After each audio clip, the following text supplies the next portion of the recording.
Hello relatives! Welcome to this week's Schladbite for the week July 19th, 2010. I just got back from our annual family reunion at the Oregon Country Fair. This counterculture carnival has been going on since 1969.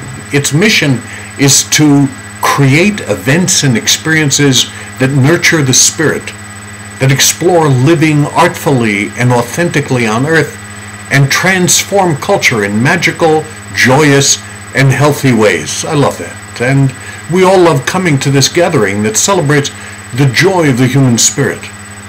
6,000 volunteers make up the fair family. They organize it, run it, perform in it. Everybody makes the event happen.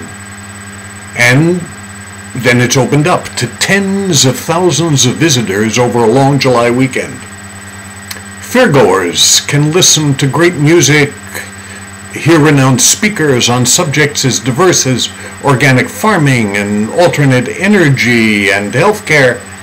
The 30-plus acres is filled with craftspeople, theater performances, dance performances, puppetry, and there are parades all day long. The public leaves at 7 o'clock in the evening, and then the fair family comes out to play.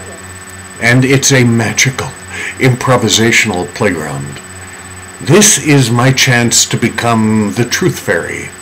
I am a ballerina in pink leotard and tutu, a curly wig, and a red clown nose.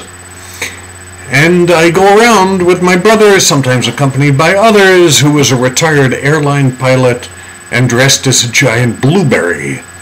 This year my daughter, dressed as a disco diva, called Blaze Bountiful, led me into the fairgrounds with the appropriate signs and fanfare. Well, first we set up 4 corner poles and connected them with some do not cross tape, creating a 6-foot square enclosure inside of which are a couple of chairs facing each other. Blaze Bountiful and the Blueberry announce, "Here is the infamous Truth Fairy, who has arrived and has an answer to an important question or problem or a predicament that you may be having. Anything you want to know but may have been afraid to ask. This is the time. You got 3 minutes with the Truth Fairy and it could change your life." And so they rap on and on. People line up because a 6-foot 6-inch fairy ballerina doesn't represent any threat. You can choose to pay attention or you can ignore the ridiculousness of the scene. For me, it's a chance to let my spontaneity emerge. I get to open a channel into my unconscious mind and trust that my intuitive soul will connect me with somebody else's in a way that promotes health. And amazing things happen. This year, a middle-aged, clearly bright and well-spoken Chinese woman who had a strong accent sits down and she says, "Before I ask you anything, tell me who you are and why you're doing this." And I want to honor this traditional, oriental, more formal greeting style, and I tell her that I truly am a doctor of the mind, but that my real gift lies in healing the spirit. I told her I was like a Jitong, and she looked at me blankly. "Jitong," I said. "A rural Chinese folk healer. You know, those people who treat illnesses and problems by channeling spirits of ancient Buddhists and priests." She laughed and said, "Oh, you mean," and then she pronounced it entirely differently, "you are a magician," which made me giggle out loud. And by this time 2 minutes had already passed and there was a line of people waiting, so I said, "Maybe this formal introduction has something to do with the question you wanted to ask me." And she said, "Well, I hadn't thought about it that way, but yes, I am with an Occidental man who wants a more committed relationship, and I'm going to go slower, get to know him better." And the Truth Fairy said, "Look at what just happened here between us. We knew nothing about each other a couple of minutes ago, and yet we have already made a soulful connection.